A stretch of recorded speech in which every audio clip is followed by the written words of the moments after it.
ಪುನೀತ್ ಕೆರೆಯ ವಿಷಯ ನೀವೆಲ್ಲ ಮಾತಾಡ್ತೀರಿ. ಯಾಕೆ ನಾವು ಮಾತಾಡಿ ಗುಣ ಉಂಟಾ? ಏನು ಗುಣ ಇಲ್ಲ ಸ್ವಾಮಿ.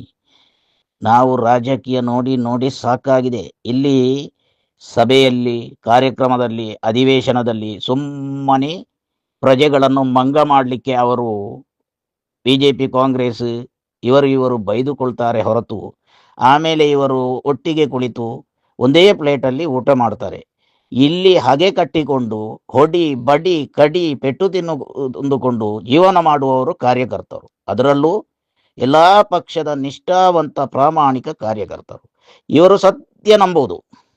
ಈಗ ಕಾಂಗ್ರೆಸ್ನವರು ಬಿಜೆಪಿಯವರನ್ನು ಬೈಯುವುದು, ಬಿಜೆಪಿಯವರು ಕಾಂಗ್ರೆಸ್ ಅನ್ನು ಬೈಯುವುದು, ಇದು ತೋರಿಕೆಗೆ ಮಾತ್ರ. ನಾವು ಇಲ್ಲಿ ನಿಷ್ಠಾವಂತ ಪ್ರಾಮಾಣಿಕರು ಸತ್ಯ ನಂಬಿ ಬಿಜೆಪಿಯವನಿಗೆ ಕಾಂಗ್ರೆಸ್ನವನನ್ನು ಕಂಡ್ರೆ ಆಗುದಿಲ್ಲ, ಕಾಂಗ್ರೆಸ್ನವನಿಗೆ ಬಿಜೆಪಿನವನು ಕಂಡ್ರೆ ಆಗುದಿಲ್ಲ. ಯಾರಿಗೆ? ನಿಷ್ಠಾವಂತ ಕಾರ್ಯಕರ್ತರೊಳಗೆ ಆಗುವಂತ ಈ ಗೊಂದಲಗಳು ಇದು. ಆದ್ರೆ ವೋಟ್ ಪಡೆದು, ಕುರ್ಸಿ ಪಡೆದು, ಅಧಿಕಾರ ಪಡೆದು ಅವರು ಎಲ್ಲ ಒಂದೇ. ಬಿಜೆಪಿ, ಕಾಂಗ್ರೆಸ್ ಎಲ್ಲರೂ ಒಂದೇ. ಅವರ ಕಾರ್ಯಕ್ರಮವಾಗಲಿ, ಮದುವೆ ಸಮಾರಂಭವಾಗಲಿ, ಅಥವಾ ಪರ್ಸನಲ್ ಅವರ ಯಾವುದೇ ಕಾರ್ಯವೈಖರಿ ಆಗಲಿ, ಅಥವಾ ಬಿಸ್ನೆಸ್ ವ್ಯಾಪಾರ ಆಗಲಿ, ಅವರೆಲ್ಲರೂ ಒಟ್ಟಿಗೆ ಸೇರಿಕೊಂಡು ಮಾಡಿಕೊಂಡು ಇರ್ತಾರೆ.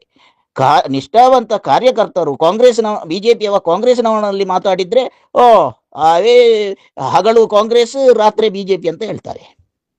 ಕಾಂಗ್ರೆಸ್ನವ ಬಿಜೆಪಿಯಲ್ಲಿ ಮಾತಾಡಿ ಗೊತ್ತಿಲ್ಲ, ಬಿಜೆಪಿಯವ ಕಾಂಗ್ರೆಸ್ನವರಲ್ಲಿ ಮಾತಾಡ್ಲಿಕ್ಕೆ ಗೊತ್ತಿಲ್ಲ. ಆದ್ರೆ ಹುದ್ದೆ ಪಡೆದವ, ಅಧಿಕಾರ ಪಡೆದವರು ಅವರು ರಾತ್ರಿ ಒಟ್ಟಿಗೆ ಕುಳಿತುಕೊಂಡು ಊಟ ಮಾಡ್ತಾರೆ, ಬಾರಲ್ಲಿ ಹೋಗಿ ಒಟ್ಟಿಗೆ ಕಲ್ಲು ಕುಡಿಯುತ್ತಾರೆ. ಇದು ಆಗಬಹುದು. ಆದ್ರೆ ಇಲ್ಲಿ ನಿಷ್ಠಾವಂತ ಪ್ರಾಮಾಣಿಕರಿಗೆ ಗತಿಗೋತ್ರ ಇಲ್ಲದಂತೆ ಮಾಡುತ್ತಾ ಇರುವುದು ಎಲ್ಲಾ ಪಕ್ಷದ ದೊಣ್ಣೆ ನಾಯಕರು. ಇದನ್ನು ನಾವು ತಿಳಿದುಕೊಳ್ಬೇಕು.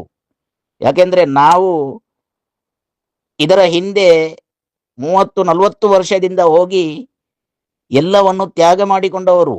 ಯಾರಲ್ಲೂ ಬಕೆಟ್ ಹಿಡಿದು ನಾವು ಜೀವಿಸಿದವರಲ್ಲ, ಯಾರ ಗುಲಾಮಗಿರಿ ಮಾಡಿದವರಲ್ಲ, ಅಂಧ ಭಕ್ತರ ಪರ ನಾವು ನಿಂತವರಲ್ಲ.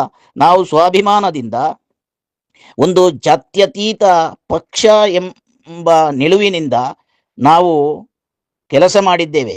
ಆದ್ರೆ ಇವತ್ತು ಜಾತ್ಯತೀತ ಪಕ್ಷವೂ ಇಲ್ಲ, ಹಿಂದುತ್ವ ಪಕ್ಷವೂ ಇಲ್ಲ.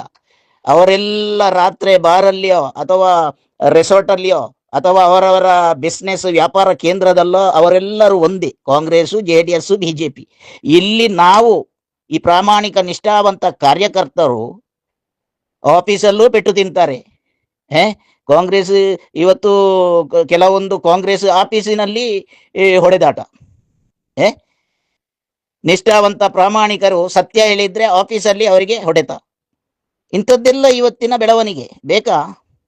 ರಾಜಕೀಯದ ಹಿಂದೆ ಹೋಗಿ ನಮ್ಮ ನಿಷ್ಠೆ, ಪ್ರಾಮಾಣಿಕತೆ, ಗೌರವವನ್ನು ಕಳೆದುಕೊಳ್ಳುವುದು ಬೇಕಾ? ನಾವು ದುಡಿಯುತ್ತೇವೆ, ಸ್ವಾಭಿಮಾನದಿಂದ ಜೀವಿಸ್ತೇವೆ, ಮತ್ತೆ ಯಾಕೆ ಈ ಕೊಳಕು ರಾಜಕೀಯದ ಹಿಂದೆ ಹೋಗ್ಬೇಕು? ನಾವು ತ್ಯಾಗ ಮಾಡುವುದು, ನಾವು ಕಷ್ಟ ಬರುವುದು, ಯಾರೋ ಕುರ್ಸಿ ಪಡೆದು, ಹುದ್ದೆ ಪಡೆದು, ಅಧಿಕಾರ ಪಡೆದು ನಮ್ಮ ಮೇಲೆಯೇ ಪ್ರಹಾರ ಮಾಡುವುದು, ಇದು ಇವತ್ತಿನ ರಾಜಕೀಯದಲ್ಲಿ ನಡೆಯುತ್ತಿರುವುದು. ಇದು ಒಂದು ರೀತಿಯಲ್ಲಿ ದೇವರು ಮೆಚ್ಚುವಂತ ಕಾರ್ಯ ಅಲ್ಲ. ರಾಜಕೀಯ ಮಾಡಬೇಕು, ಆದ್ರೆ ರಾಜಕೀಯದಲ್ಲಿ ಧರ್ಮ ಬೇಕು. ಇವತ್ತು ರಾಜಕೀಯದಲ್ಲಿ ಧರ್ಮ ಇಲ್ಲ, ಇವತ್ತು ಧರ್ಮದಲ್ಲಿ ರಾಜಕೀಯ ಮಾಡ್ತಾ ಇದ್ದಾರೆ ಅಷ್ಟೇ. ನಾವು ಮಾತಾಡಿದ್ರೆ ತುಂಬಾ ಉಂಟು, ಯಾಕೆಂದ್ರೆ ನಾವೆಲ್ಲ ಅನುಭವ ಮಾಡಿದವರು. ನಾವು ಕೋವಿಗೆ, ಕತ್ತಿಗೆ, ದೊನ್ನೆಗೆ ಎದುರು ನಿಂತವರು. ಯಾಕೆ? ಒಂದು ಪಕ್ಷದ ನಿಷ್ಠೆ, ಪ್ರಾಮಾಣಿಕತೆ, ಗೌರವ, ಸಿದ್ಧಾಂತ ಉಳಿಯಬೇಕು ಅಂತ ಹೇಳಿಕೊಂಡು. ಆದ್ರೆ ಗೆದ್ದ ನಂತರ ಹುದ್ದೆ ಪಡೆದವರು, ಕುರ್ಸಿ ಪಡೆದವರು, ಅಧಿಕಾರ ಪಡೆದವರು ನಿಷ್ಠಾವಂತ ಪ್ರಾಮಾಣಿಕರನ್ನು ಯೂಸ್ ಅಂಡ್ ಥ್ರೋ, ಒಂದು ಟಿಶ್ಯೂ ಪೇಪರ್ ತರ ಮಾಡುತ್ತಿದ್ದಾರೆ. ಇದು ಎಲ್ಲಾ ಪಕ್ಷದಲ್ಲಿ ನಡೆಯುತ್ತಿರುವುದು. ಅವರಿಗೆ ಆಗುವಾಗ ಮೋದಿಯೂ ಆಗ್ತದೆ, ಸಿದ್ದರಾಮಯ್ಯರೂ ಆಗ್ತದೆ, ಕುಮಾರಸ್ವಾಮಿ, ದೇವೇಗೌಡರು ಆಗ್ತದೆ. ನಾವು ಒಂದು ಪಕ್ಷ ಅಂತ ಹೇಳಿದ್ರೆ ನಾವು ದೇವೇಗೌಡರ ಬಗ್ಗೆ, ಕುಮಾರಸ್ವಾಮಿಯ ಬಗ್ಗೆ ಮಾತಾಡಬಾರ್ದು, ಮೋದಿಯ ಬಗ್ಗೆ ಮಾತಾಡಬಾರ್ದು, ಸಿದ್ದರಾಮಯ್ಯನ ಬಗ್ಗೆ ಮಾತಾಡಬಾರ್ದು. ಅವರು ಎಲ್ಲರೂ ಒಂದೇ ಬಟ್ಟಲಲ್ಲಿ ಕುಳಿತು ಊಟ ಮಾಡಬಹುದು. ಇದು ಈ ರಾಜಕೀಯದ ಅವ್ಯವಸ್ಥೆಗಳು. ಇದನ್ನು ಇನ್ನಾದ್ರೂ ಯುವ ಜನತೆಗಳು ತಿಳಿದುಕೊಳ್ಬೇಕು.